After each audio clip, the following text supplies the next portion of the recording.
What is up, guys, and welcome back to another episode of Bleeding BNG. And the vibes is high. The vibes is high. The vibes are immaculate because the Washington Commanders have wrapped up a season of destiny. And they concluded that season of destiny with beating the Dallas Cowboys, putting belt to ass to our arch rival. I don't care what the fuck they say in Dallas. I don't care what you've been thinking about this rivalry. It's still a rivalry, and it's still a great time when we could put belt to ass to them boys from Dallas or them cowgirls from Dallas. And that's what we did today. As I said, this is a season of destiny. Finishing 12-5.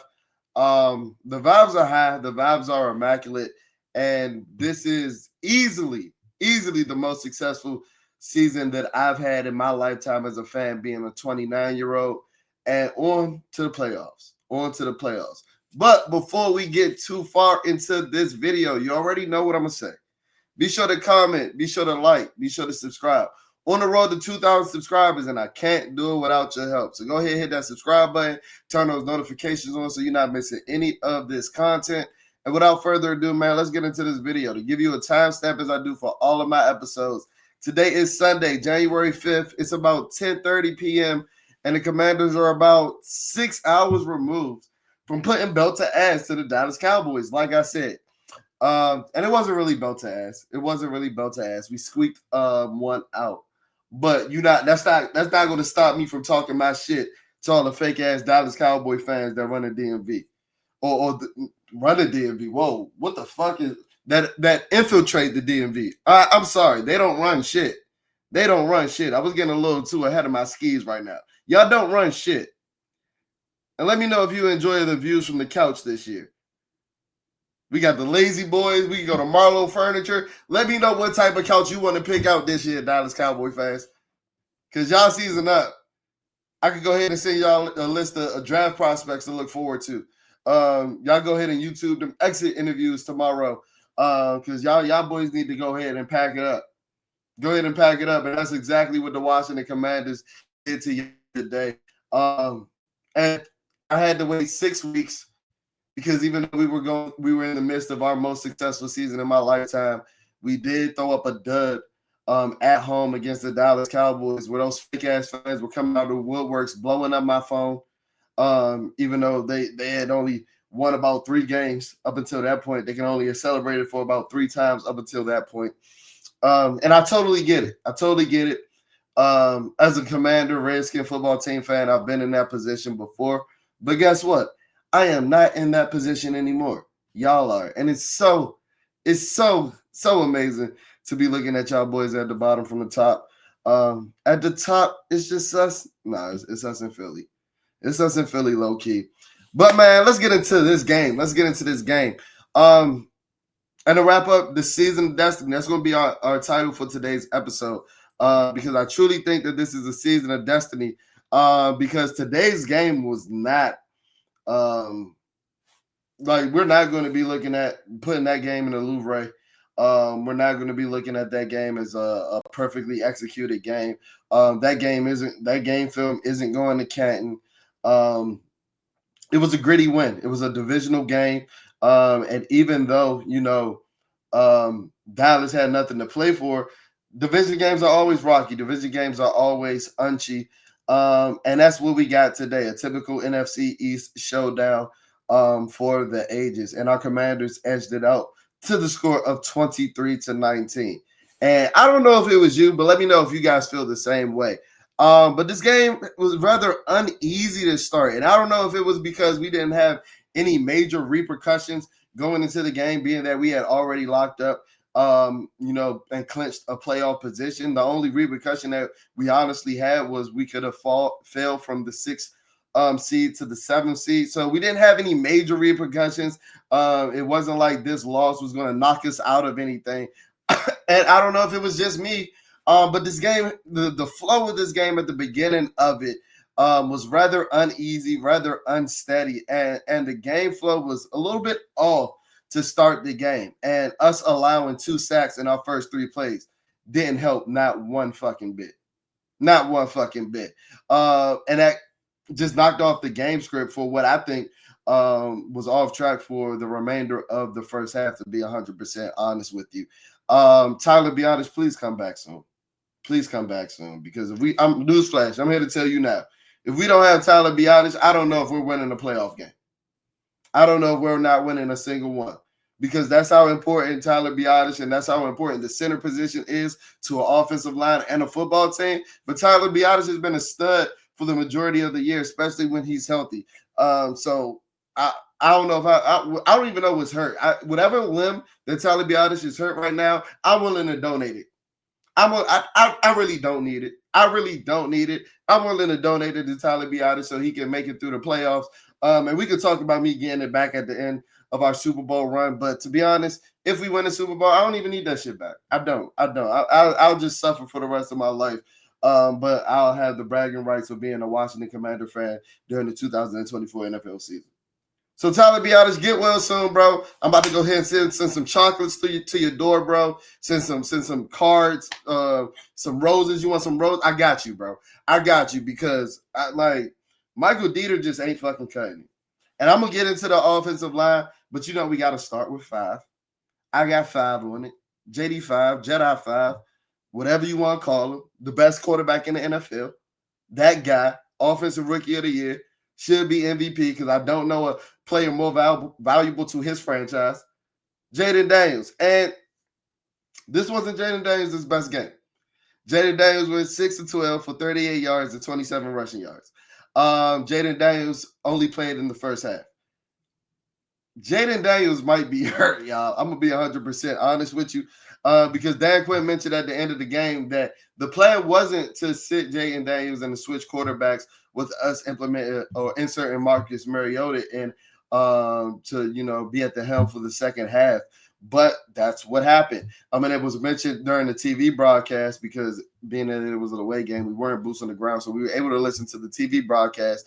And the TV broadcast mentioned that Jaden Daniels did go into the medical tent, and they used the term "nicked up." And I don't want to de-emphasize an injury when Jaden Daniels is concerned by any means, because he's already built like Slender Man. So nicked up can mean a lot when you 6'4", 200 pounds soaking wet.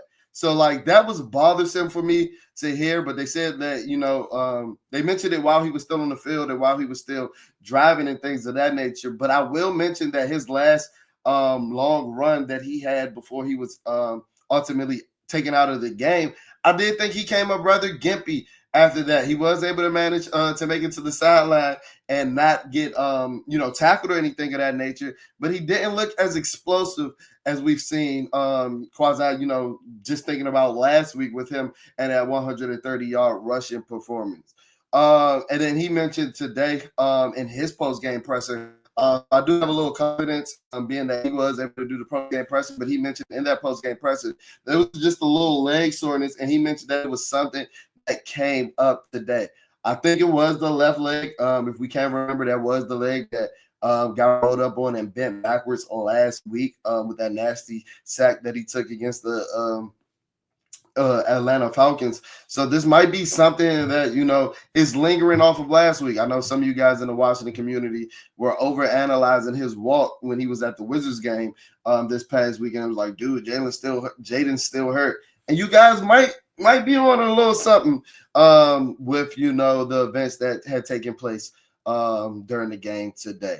But sticking with the quarterback position, today was Marcus Mariota's fucking legacy game. I was over there tweeting memes of M&Ms because Marcus Mariota was balling his fucking face off. 15 for 18 for 161 passing yards, 2 passing touchdowns, and 58 rushing yards. Looking like 2014 or Marcus Mariota. Looking like Heisman Trophy winner Marcus Mariota. That's what we brought you in for, Eminem. That's what we brought you in for, Eminem. I don't know if that's his nickname in Washington. That's the nickname we're going to give him at Bleeding B&G. That's what we brought you in for, Eminem. We brought you in to be a vet, to right the ship when it's not going as easy as JD5 has had it going all season. And that's exactly what you did today. Because I don't necessarily know if the plan was for Marcus to take any snaps today. We've heard all week how we were going to be playing to win. how the 6th seed was so important for us to have. And as I mentioned before, Dan Quinn said that the plan wasn't for us to switch quarterbacks. But guess what? Marcus Mariota blinked in the eye of pressure today. I mean, he didn't blink in the eye of pressure today. And that's what I love about this quarterback room is like the moment is never too big, whether it's Jaden Daniels or Marcus Mariota in there. Balling his goddamn face off. Marcus Mariota is the GOAT of the game today. He gets the fucking game ball. Marcus Mariota won us that game today. Whether it be the dime to Terry to win the game on the walk-off touchdown, whether it be the read option scrambling for 30 yards on the 4th down, looking like sophomore year at Oregon Marcus Mariota, having that type of juice again. Now, I don't know if it was sophomore year, because if it was sophomore year at Oregon Marcus Mariota, he probably would have housed it. Got round down a little bit, even with Malik Hooker's celebrating in the middle of the play like a dumbass. He was able to run down Marcus Mariota. But, hey, the juice is there. And like I said, he righted the ship when the ship was a little uneasy, when JD5 wasn't at his best. I will mention that, a lot of people in the community and the snaps that Jaden did take were mentioning that he was holding the ball too long. And while I agree to an extent, I'm not going to crash out and harp on that point for too long because these are the same people that make up the fan base that loves when Jaden Daniels exhausts every second of a play and it results into a big play and it results into a highlight reel.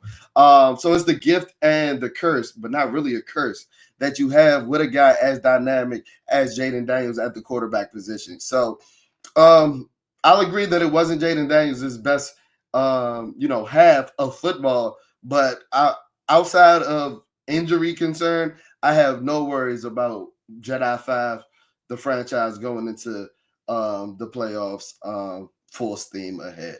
But the quarterback room, man, stepped up when it was called to, do what they needed to do. And I made a tweet, actually, because looking back on it, it's honestly funny. Because I honestly believe that, and I said it at the time, if you're not following us on X or Instagram, I don't know what the fuck you're doing.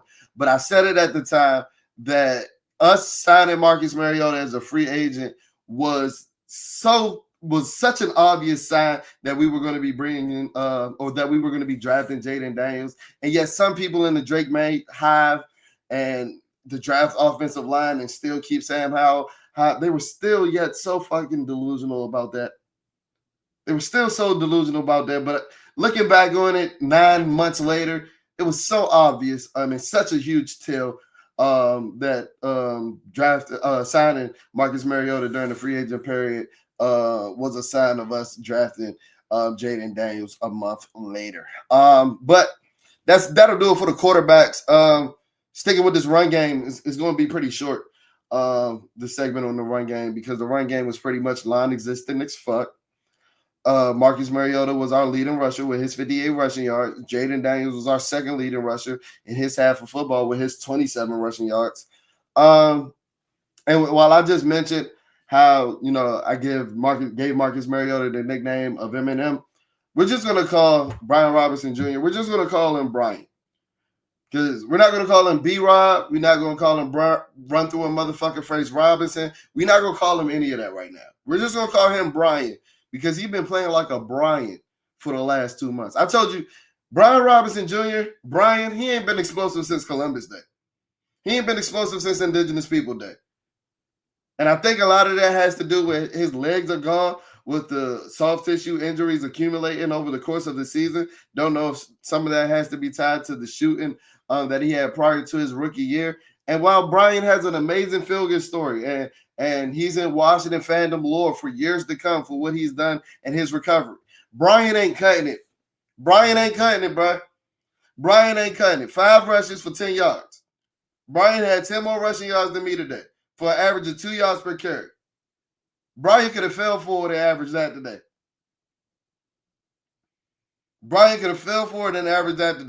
And to be honest, I'm already hot on Brian because he almost got my quarterback decapitated last week. So if you ain't going to pass block well, the least you can do is run the fucking ball. And we ain't even doing that adequately. We ain't even doing that good.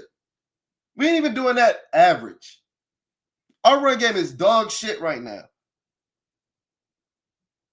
And while I do think that we have the quarterback that can win a game on his own, like our offensive coordinator told you last week, I don't want to have to do that, especially playing in January football, when you got to rely on the run game and stopping the run. Two things that we're struggling to do right now. And that's my biggest cause for concern going into the playoffs. It's not the secondary. It's not facing Mike Evans. It's not facing Puka Nacua. It's these fucking run game on the offense and the defense. And I'm going to get to the defense in a minute. But as far as the offense, this run game non-existent as fuck, bro. Like, and at this point, everybody has a hand in it. Is the offensive line not getting any push? Is Brian Robinson not having any juice, not having any vision, looking to run into a lineman's back as fast as he can, as fast as possible? No Diddy.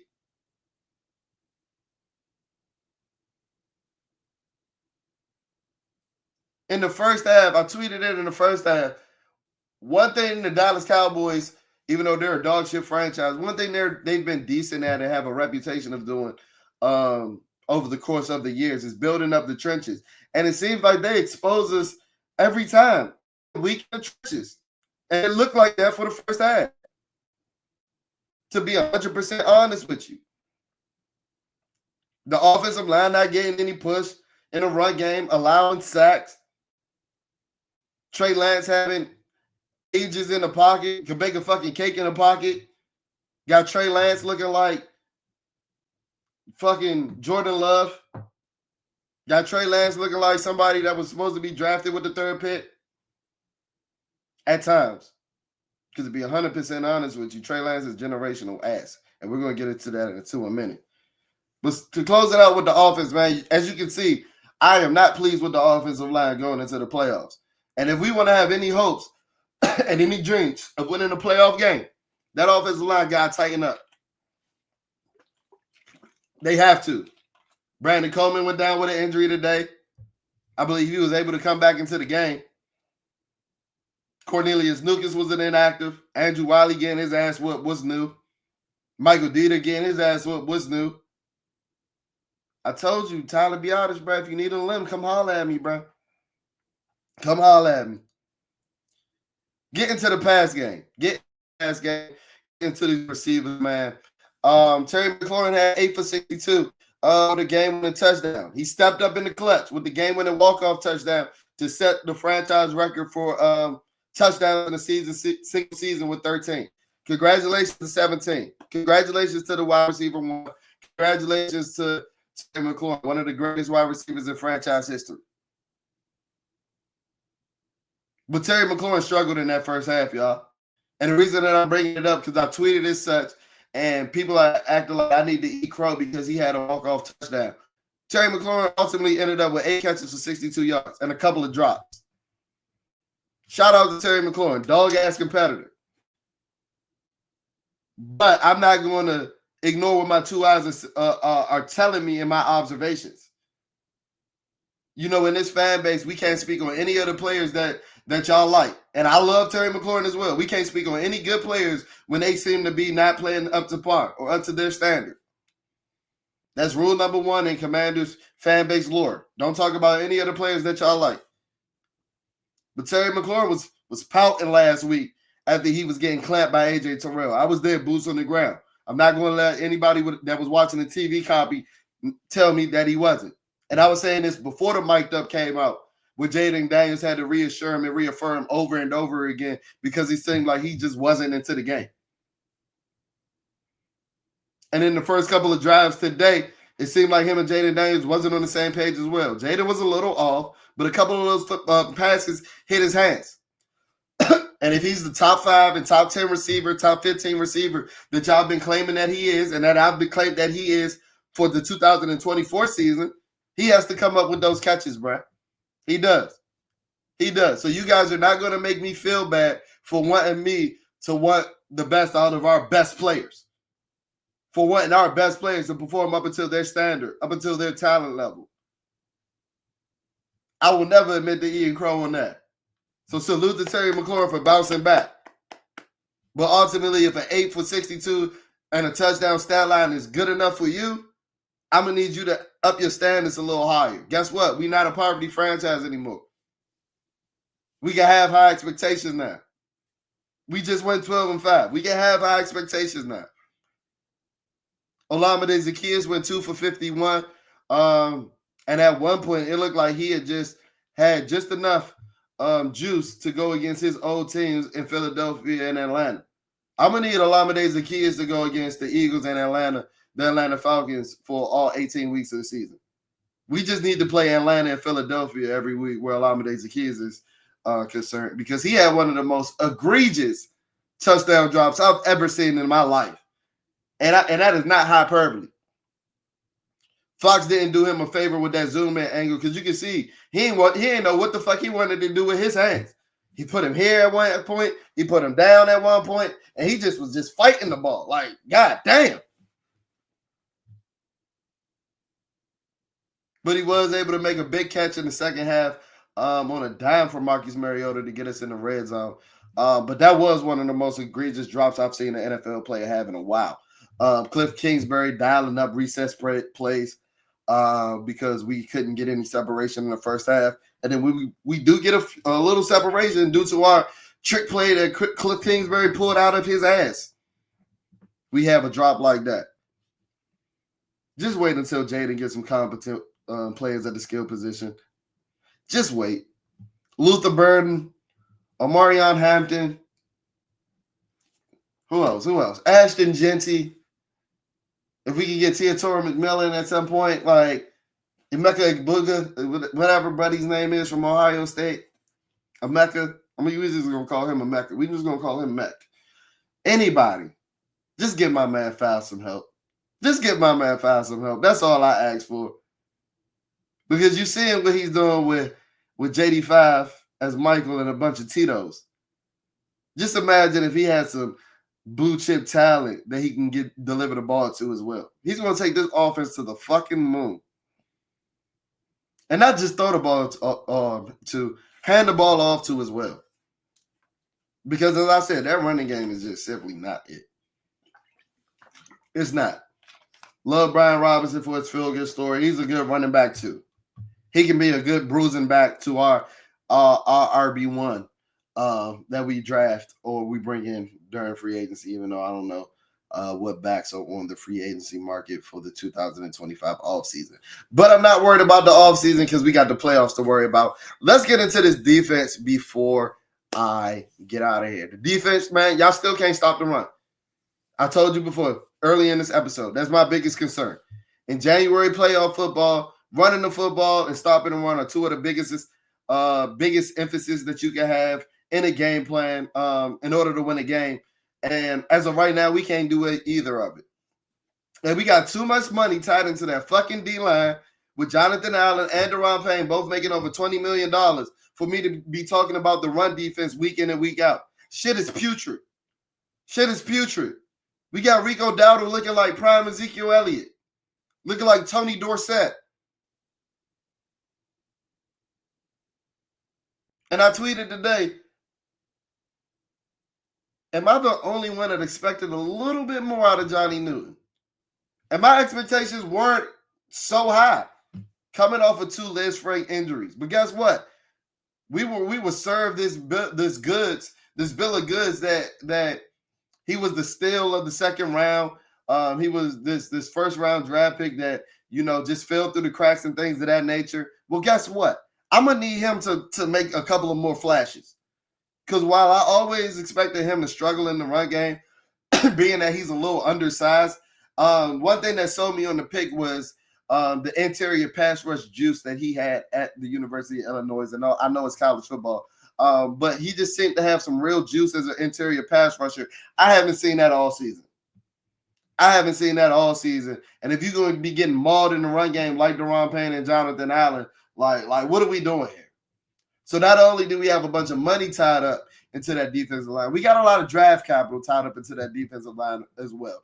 And if you think that they're performing up into their ability, up into their standard, up into their pedigree, you're fucking fooling yourself.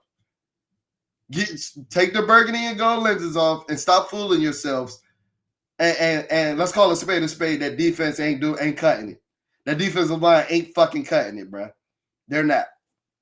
They're not. John Allen, I know he got a sack today. He can't shut a block in the run game to save his fucking life. If your chest hurt, bro, don't play. Deron Payne up there giving up on plays. Giving me PTSD of Albert Hainsworth. Now, I'm not saying it's that bad.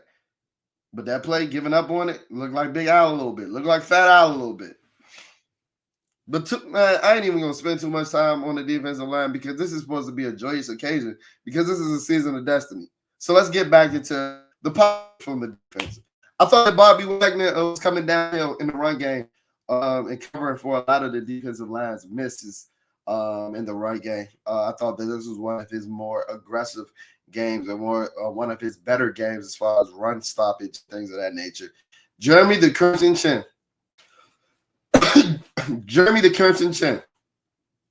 I've said all season that it's between Jeremy Chin and Frankie Louisville for the best player for defense. And I think honestly, Jeremy Chin might have been pulling away over the course of the last month. Jeremy Chin deserves Pro Bowl consideration. I know he's like, what, the third or fourth alternate. Jeremy Chin should have been a fucking Pro Bowl starter. Nah, Xavier McKinney, a little OC. He should have been a Pro Bowl alternate, the first alternate. Jeremy Chin has bought his fucking face off all year. And for somebody that's on a one-year deal, we should have signed Jeremy Chin to a new contract like yesterday. Let's hurry up and get that done. While I got faith in the front office and Adam Peters, let's go ahead and get that done. Because I thought his sack in the first half was going to reinvigorate some life into the team. Ultimately, it really didn't. It really didn't answer the bell until the second half. But he was balling his face off all fucking game. Like Jeremy Chin has given us some of the best safety play that we've had since Sean Taylor. And I believe that wholeheartedly. With the secondary. Y'all know we've been hard on Benjamin St. Juste. You know, we've called him Benedict St. Juste because he's liable to turn on his team at any given moment when he's out there on the field. And he had a defensive holding and pass interference call today. And while I do agree with the defensive holding, that was the first call, I will admit that refs just hate Benjamin St. Juste. At this point, they just throw flags on Benjamin St. Juste just off of muscle memory. Because that defensive pass interference that they said was in the end zone, they gave Dallas the ball on the 1 yard line. That was a fucking shit call. And this is somebody that's one of Benedict St. Juste's biggest haters. That was such a horrible call. You can tell the ref was just itching to pull that shit out of his pocket. Like, that's just what they do when they see 25 in burgundy and gold. But with that being said, Marshall Lattimore, I know your hamstring is like fucking pulled pork right now. But I can donate you a limb to get out there. Hey, I can donate all the limbs I need for all my commanders to get out there. So if you need a hamstring, Marshall, I got one here right here for you, bro. Because I need you back up on that field. We playing the Tampa Bay Buccaneers on Sunday night. Our Q rating is so high that we got a Sunday night football matchup during the Super Wild Card weekend under the lights, all eyes on 5, and we play the Tampa Bay Buccaneers. So I know, Marshall Lattimore, Marshall Lattimore crash out and see red every time he see 13 in red and pewter. That being Mike Evans. And to be 100% honest, he has the upper hand on Mike Evans, y'all's Hall of Famer that creeps over 1,000 yards every year. But let's get to the playoffs, man. Regular season done. Amazing season, 12-5. But guess what? That shit is in the past. Now we in the tournament, one and done. I'm so excited. Playoffs is here. Playoffs is here. And Tampa Bay, y'all got to be the first to get belt the ass. Burgundy and gold, belt the ass. I hate it had to be you. No, I didn't. Because guess what? That was the last playoff win that we had 19 years ago. And I feel like do theory. We do for one. And we're going to get that shit down in Tampa next week. That'll do it for this episode of Bleeding B&G, man. As always, if you're not following us on social media, what are you doing? Our Instagram is at Bleeding BNG, BLEEDING, BNG. Our X handle is at Bleeding BNG, BLEEDIN, BNG. So there's only one G in our X handle. If you're listening to us on audio-only platforms such as Apple Podcasts or Spotify, please leave a rating. Please leave a review. That's how we finesse these algorithms so that when you're searching anything Washington Commanders, Bleeding B&G is that number one content hub that pops up in your search bar. And yeah, you know, you come to us for the most raw, uncut, and unfiltered analysis on your Washington Commanders, and I hope that we gave it to you today. Reaction video coming out tomorrow, and it's the playoffs, so you know I'm pushing out the content. Hit that notification button, and I'm checking on y'all on the flip side. Peace.